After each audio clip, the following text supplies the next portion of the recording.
ভাইরা আমার, হাতটা জোর করে বলে যদি পা ধরতে হয় ধরবো, আসেন। জীবনে বিশেষ করে 2টা পাপ আমরা কেউ করব না, ইনশাল্লাহ বলেন। আপনাদেরকে খুব কষ্ট হচ্ছে? 2টা পাপ জীবনে করবেন না, সবাইকে অঙ্গীকার করতে হবে আজকে। কয়টা? শুনেন, আপনি এক ওয়াক্ত নামাজ পড়েন নাই, আল্লাহ চাইলে মাফ করে দিবে। ভুলে জেনা করে ফেলেছেন, আল্লাহ চাইলে মাফ করে দিবে। ভুলে একজনকে গালি দিয়ে ফেলেছেন, আল্লাহ চাইলে মাফ করে দিবে। ভুলে ফজরের নামাজে জাগতে পারেন নাই বা ইচ্ছে করে জাগেন না একদিন, আল্লাহ চাইলে মাফ করে দিবে। রোজা একটা করেন না, আল্লাহ চাইলে মাফ করে দিবে। 2টা গুনাহ এমন আছে যেটা আল্লাহ কখনো মাফ করবে না। কয়টা? 1 নাম্বার হচ্ছে বান্দার হক নষ্ট করা, 2 নাম্বার হচ্ছে শিরিক করা। প্রিয় ভাইরা আমার, প্রিয় ভাইরা, আমি পড়াবো না। সাহাবীরা বললেন, ওগো নবীজি, কেন তার জানাজার নামাজ আপনি পড়াবেন না?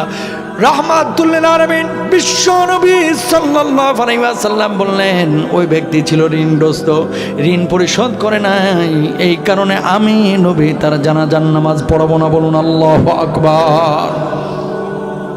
পা ধরা লাগলে ধরবো।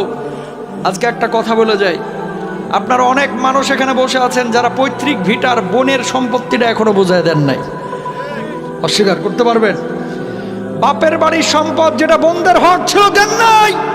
আল্লাহর কসম করে বলি, 36 বার উমরা করেও জান্নাতে যেতে পারবেন না। চ্যালেঞ্জ করলাম আপনাকে। আল্লাহ তাআলা বান্দার হক নষ্ট করলে এটা গুনাহ মাফ করবে না।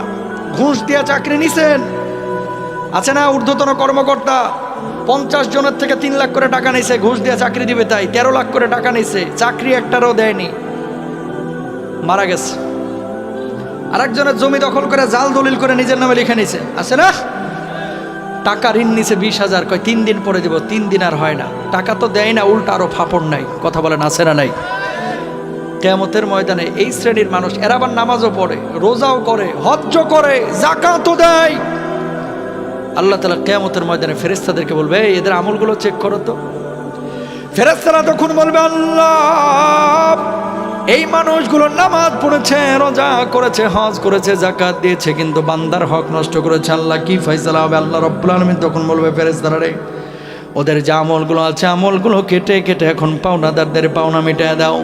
যখন পাওনাদারদের পাওনা মিটিয়ে দেওয়া হবে, আমার আল্লাহ রাব্বুল আলামিন তখন ফেরেশতাদেরকে বলবে, এখন আমলের কি অবস্থা? ফেরেশতারা তখন বলবে, আল্লাহ, এই মানুষগুলোর জান্নাতে যাওয়ার জন্য যথাযথ আর আমল নাই, আমলের পাল্লাটা শূন্য হয়ে গেছে। আল্লাহ রাব্বুল আলামিন তখন বলবে, যত বড় হাজি হোক, নামাজি হোক, শিকলে বেঁধে বেঁধে এই মানুষগুলোকে জাহান্নামে নিক্ষেপ করো। বলুন নাউযুবিল্লাহ।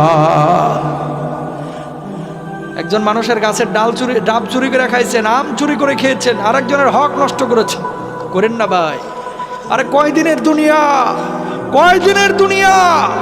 আগে মাইরা খাইছেন 50 লাখ, আর এখন মসজিদে খালি দান করতেছেন 20,000 করে, খালি 2 লাখ করে। এত সোজা না আল্লাহর জান্নাত তোমার জন্য মসজিদে দানের চাইতে। যার হক নষ্ট করেছো, এর হক বুঝিয়ে দেওয়া আরো আগে বেশি জরুরি, ঠিক কিনা? তিতা লাগবে এই ওয়াজ। এ হুজুর এর লাগে অনেকে পছন্দ করে না, কয় আনছে আপনারা হুজুর তাফসির করার লাগে, কি বাড়া ভাতে সাইড হালতেছেন।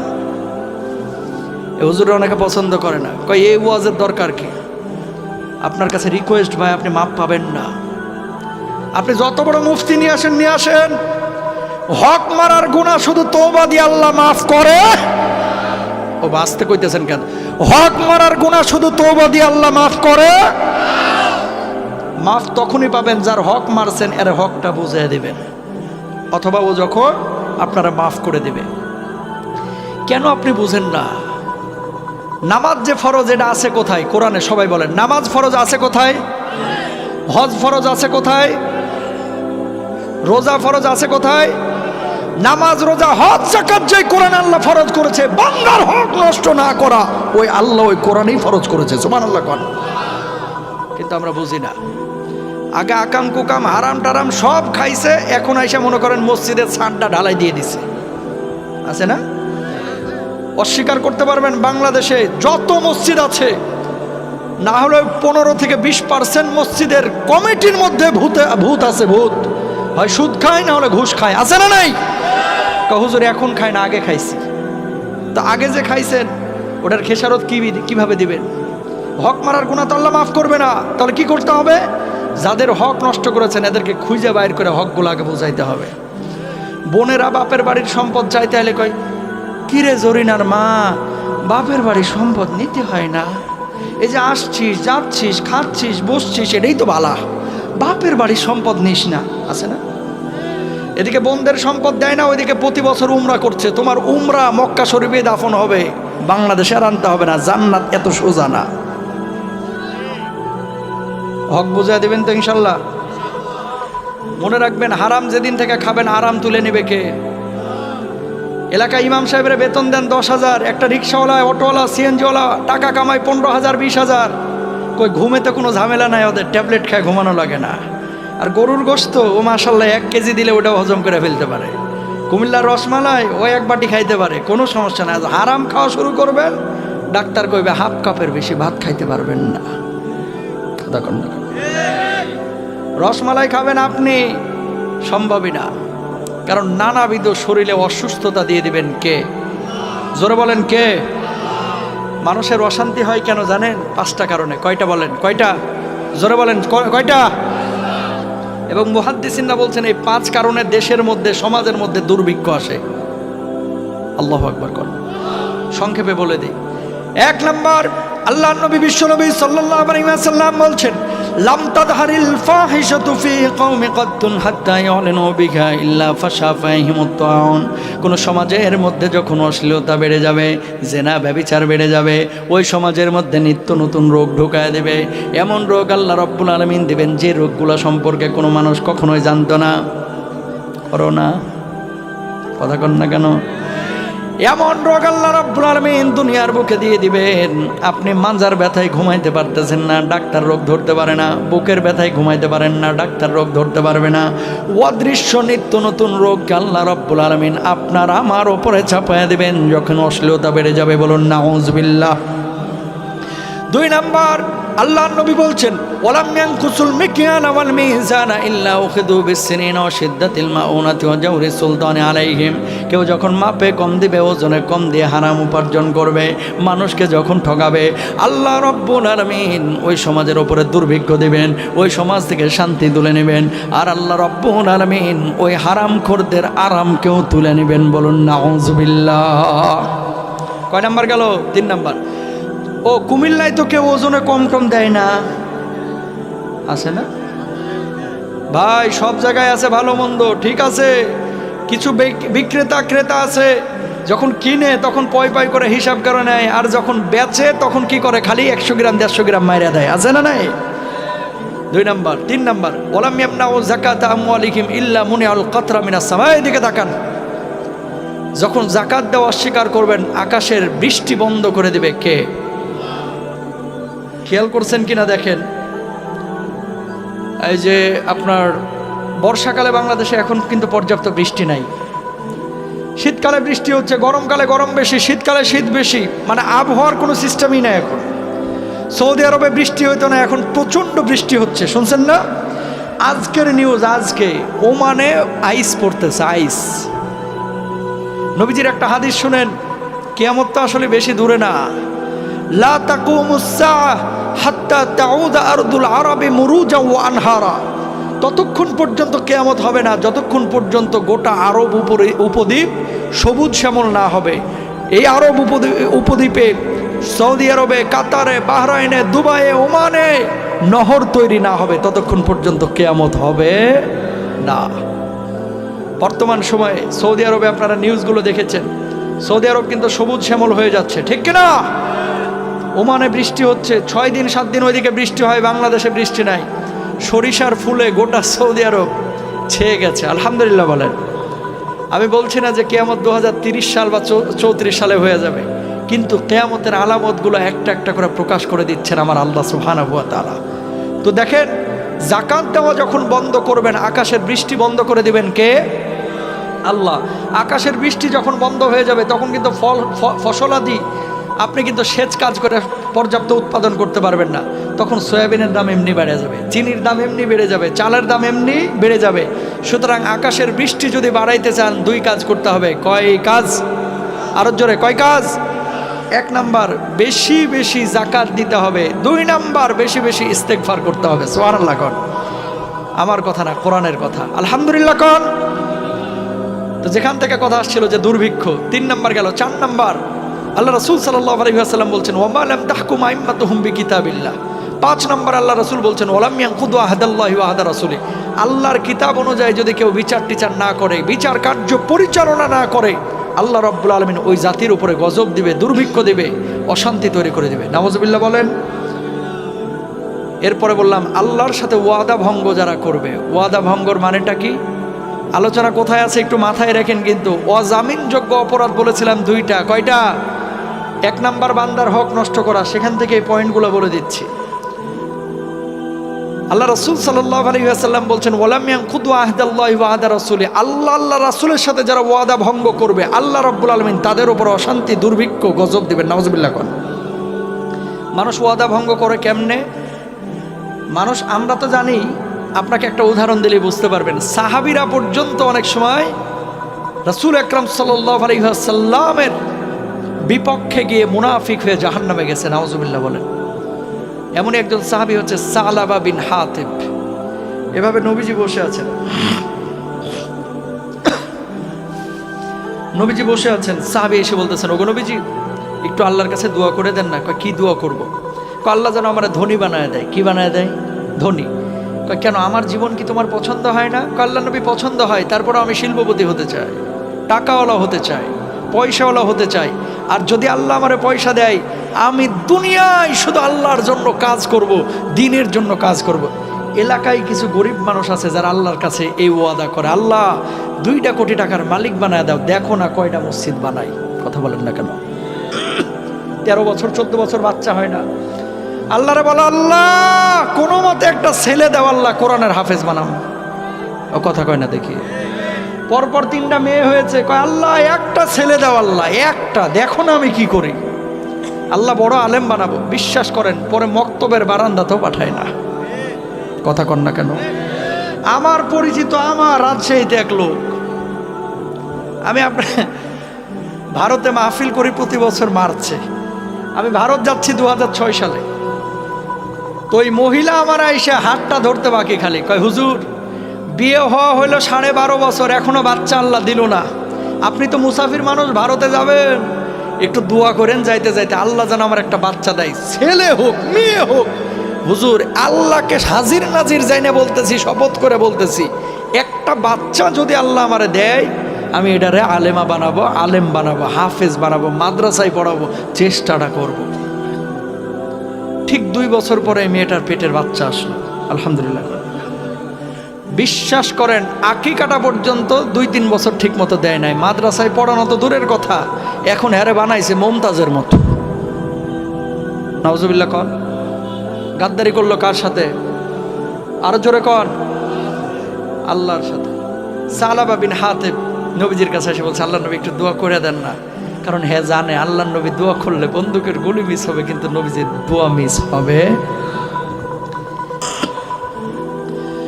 দোয়া যখন কবুল হয়ে গেছে, এবার উঠে বাচ্চা একটা দেয় না, বাচ্চা দেয় 2টা, ছাগলে বাচ্চা একটা দেয় না, বাচ্চা দেয় 2টা। 1 বছরের মধ্যে এত সম্পদ আল্লাহ রাব্বুল আলামিন বাড়ায়া দিলেন। মদিনার বুকে সম্পদ রাখার জায়গা নাই, সম্পদ রাখার জায়গা নাই। যখন সম্পদ ছিল না, 5 ওয়াক্ত নামাজ মসজিদে নববীতে এসে পড়তো, জুমার নামাজে বিশ্বনবীর সামনে এসে বসে থাকতো। এখন সম্পদ বেড়ে গেছে, এত সম্পদ বাড়ল, মদিনার বুকে আর জায়গা নাই তার সম্পদ রাখার জন্য। ইন্ডাস্ট্রিয়াল এরিয়ায় যাইতে হবে। দূরে চলে গেলেন, যাওয়ার পরে এখন এই উটের খামার করলেন, ছাগলের খামার করলেন। অনেক দিন হয়ে গেল, নবীজি ওই সাহাবীকে আর দেখতে পায় না। নবীজি বললেন ও সাহাবীরা, সালাবা কই, সালাবা বিন হাতিবকে কেন আমি দেখি না? সাহাবীরা জবাব দিলেন ইয়া রাসূলুল্লাহ, ওগো নবীজি আপনার সাহাবী এখন অনেক বড় শিল্পপতি হয়ে গেছে, ধনী হয়ে গেছে, সম্পদ এত বাড়িয়ে দিয়েছে যে সম্পদ মদিনার বুকে রাখার জায়গা নাই, এই জন্য দূরে চলে গেছে। আগে 5 ওয়াক্ত নামাজ মসজিদে নববীতে এসে পড়তো, এখন 5 ওয়াক্ত নামাজ তো পড়ার তার সময় নাই, 5 ওয়াক্ত নামাজে আসে না। আবার জুমার নামাজেও আসে না। আল্লাহ নবী বললেন আফসোস সাহাবার জন্য, এর কয়েকদিন পরে আল্লাহ রাব্বুল আলামিন যাকাতের বিধান ফরজ করেছে। যখন যাকাতের বিধান ফরজ হয়েছে, অমনি সাহাবীদেরকে নবীজি বললেন, সাহাবা তো অনেক বড় শিল্পপতি, তার কাছে যাও, যাওয়ার পরে যাকাতের অর্থ চাও, 2.5% হারে যাকাত দেবে। সাহাবার কাছে সাহাবীরা গেলেন, যাওয়ার পরে বললেন, সাহাবা আল্লাহ রাব্বুল আলামিন যাকাত ফরজ করেছেন, তুমি তোমার অর্থ থেকে যাকাত প্রদান করো।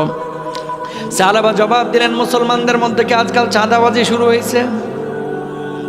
ওমর নাউজুবিল্লাহ বাড়িতে গিয়ে বললেন, আগে নবীজির কাছে দোয়া করতে বললো যে আমি দিনের জন্য অনেক কাজ করবো, এখন যাকাতের বিধান ফরজ হওয়ার পরে সাহাবীরা গেছে কয় মুসলমানরা এগুলো কি শুরু করলো, এগুলো তো অমুসলিমরা দিবে, আমি মুসলমান, আমার টাকা আমি আরেকজনের দিমু কা? আরো জোরে কর নাউজুবিল্লাহ। সাহাবীরা মনটা খারাপ করে বিশ্ব নবীর কাছে আসলেন। আসার পরে বললেন, ইয়া রাসূলুল্লাহ, ও তো যাকাত দিতে অস্বীকার করেছে। নবীজির মনটা খারাপ হয়ে গেল, আমার জীবন দশায় খবরদার আর কখনো ওর কাছে যাকাতের টাকা চাইতে যাবা না। নাউজুবিল্লাহ কন। নবী যদি কারো উপরে অখুশি হয়, আমার আল্লাহ বুঝি খুশি হবেন নাকি? জিবরিল আমিনকে আল্লাহ তাআলা বলতেছে, সঙ্গে সঙ্গে আমার হাবিবের কাছে হাজির হয়ে যায়, একটা না, দুইটা না, 4টা আয়াত আল্লাহ রাব্বুল আলামিন এই মুনাফিককে কেন্দ্র করে নাজিল করে দিয়েছেন। নাউজুবিল্লাহ কন। জিবরিল আমিন আল্লাহর নবী বিশ্ব নবী সাল্লাল্লাহু আলাইহি ওয়াসাল্লামের কাছে আসলেন। আসার পরে বললেন, ওয়া মিনহুম মান আহাদাল্লাহু লা ইন আতানা মিন ফাদলিহি লানাসাদ্দাকান্না ওয়া লানাকুনান্না মিনাস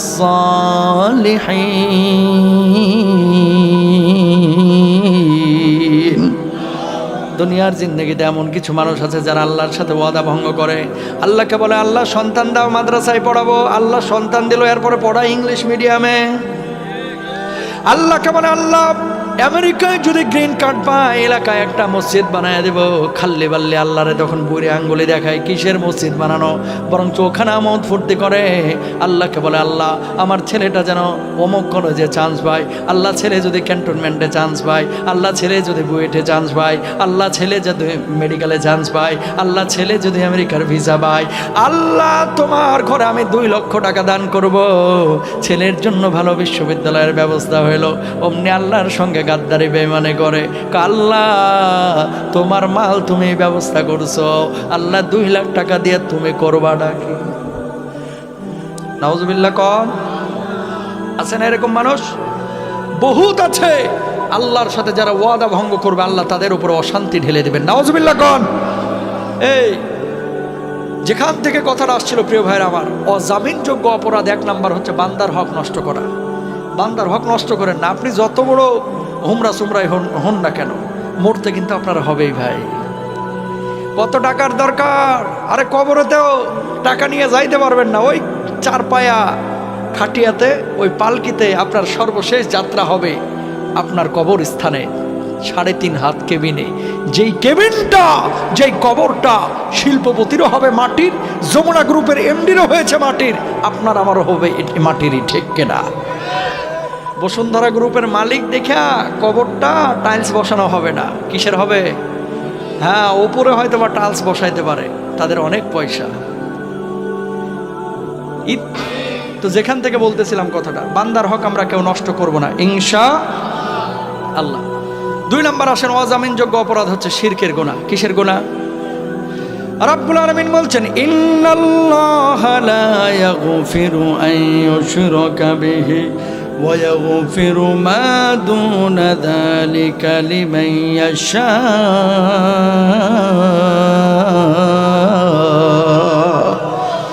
আল্লাহ রাব্বুল আলামিন শিরকের গুনাহ ক্ষমা করবে না। কিয়ামতের ময়দানে 1 শ্রেণীর মানুষ উঠবে আল্লাহর আদালতে। এই মানুষগুলো হাস্যোজ্জ্বল চেহারা নিয়ে উঠবে। খুব মনোযোগ দিয়ে শুনেন। এই মানুষগুলো নামাজ পড়েছে, রোজা করেছে, হজ করেছে, যাকাত দিয়েছে, আবার শিরকও করেছে। এই মানুষগুলো চিন্তা করবে, নামাজ রোজা তো করেছে, আজকে জান্নাতে আমি যাব। আল্লাহ রাব্বুল আলামিন ফেরেশতাদেরকে বলবে, না ও ফেরেশতা, এদের আমলগুলো চেক করো। ফেরেশতারা তখন বলবে, আল্লাহ এই মানুষগুলো নামাজ পড়েছে, রোজা করেছে, হজ নামাজ করেছে, আবার শিরকও করেছে। আল্লাহ আমরা কি করব? আল্লাহ রাব্বুল আলামিন তখন বলবে এদেরকে জাহান্নামে নিক্ষেপ করো। মানুষগুলো তখন বলবে আল্লাহ কি এমন অপরাধ করেছিলাম যার জন্য আপনি জাহান্নামের ফয়সালা করলেন? আল্লাহ বলবে লা ইন আশরাকতা লা ইয়াহবাতান্না আমালুকা ওয়া লা তাকুনান্না মিনাল খাসিরিন।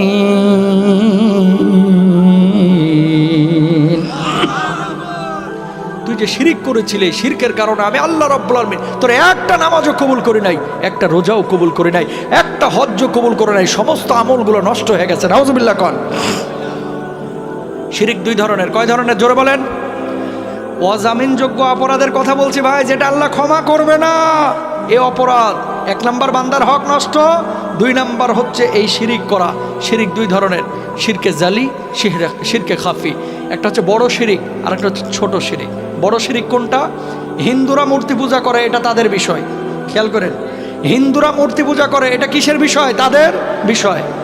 হিন্দুরা করে মূর্তির পূজা, আর বাংলাদেশে কিছু মানুষ আছে করে বাবার পূজা। কথা কন না কেন? কুমিল্লায় আছে না নাই?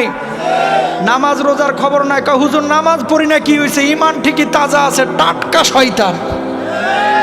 নামাজ না পড়লে ইমান তাজা থাকে না? থাকে না।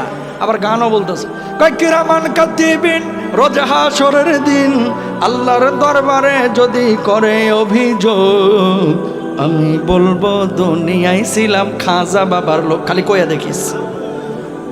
নাউজুবিল্লাহ কন না। তোমার বাবাই জান্নাতে গেছে, তোমার গ্যারান্টি দিল কেডা? এই দেখান, আম্মা জান আয়েশা নবীজির পাশে বসে আছে। আল্লাহর নবী আমি আপনার কে? কয় তুমি আমার স্ত্রী। কয় ফাতেমা আপনার কে? কয় ফাতেমা আমার মেয়ে। কয় নবীজি আমি আপনার স্ত্রী, আপনার ফাতেমা আপনার মেয়ে। ফাতেমা আয়েশাকে কিয়ামতে কোনো ফ্যাসিলিটি পাবে না নবীর স্ত্রী হিসেবে?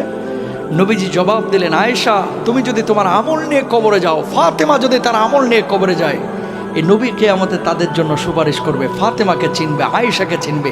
আমলহীন কবরে গেলে এই নবী আয়েশাকেও চিনবে না, ফাতেমাকেও চিনবে না। আল্লাহু আকবার। আর আমরা কি করি? এক জায়গায় মুরিদ হওয়ার পরে এই হক্কানি পীরের কাছে অবশ্যই যাবেন, অবশ্যই যাবেন, যার কাছে গেলে কোরআন হাদিস শেখা যায়। নামাজের খবর নাই, রোজার খবর নাই, হজ্জের খবর নাই, খালি গাঁজা খাওয়ার হুক্কুর হুক্কুর করো আর বলো যে জান্নাতে অটো গিয়ারে আমার বাবাই টানে নিবে। তোর বাবাই জান্নাতে গেছে, তোর গ্যারান্টি দিল কেনা? বিশ্বাস করা যাবে? কথাগুলো একটু বললাম আক্রমণাত্মকভাবে, মাইন্ড করেন না। কয়েকদিন আগে কুষ্টিয়ার এক ভদ্রলোককে দেখলাম ইউটিউবে, গাঁজা বলে কোনো শব্দ নাই, সব সিদ্ধি পাতা। তার মানে বোঝাইতে যাচ্ছে গাঁজা খাওয়া হালাল। আউযুবিল্লাহ কন। এগুলো করা যাবে? দেখেন কোরআনের দলিল নেন। আমি কিন্তু প্রত্যেকটা কথায় কিন্তু দলিল দেওয়ার চেষ্টা করতেছি। কোরআন আল্লাহ তাআলা কি বলতেছে? রব্বুল আলামিন বলছেন, ইয়াউমা লা ইয়ানফাউ মালুন ওয়ালা বানুন। কেউ কারো কোনো উপকার আসবে না কিয়ামতের দিন। ইয়াউমা ইয়াফিরুল মারউ মিন আখিহি ওয়া উম্মিহি ওয়া আবিহি ওয়া সাহিবাতিহি ওয়া বানিহি লিকুল্লি ইমরিইম মিনহুম ইয়াউমা ইযিন শাআনুন ইউগনি।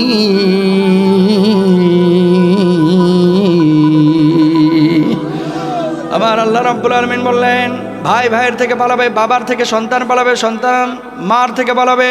কেউ কারো কোনো উপকার আসবে না সেদিন, কেউ কারো কোনো উপকার আসবে না সেদিন। আপনার উপকারে আসবে শুধু আপনার আমল, শুধু আপনার আমল। বলুন আল্লাহু আকবার।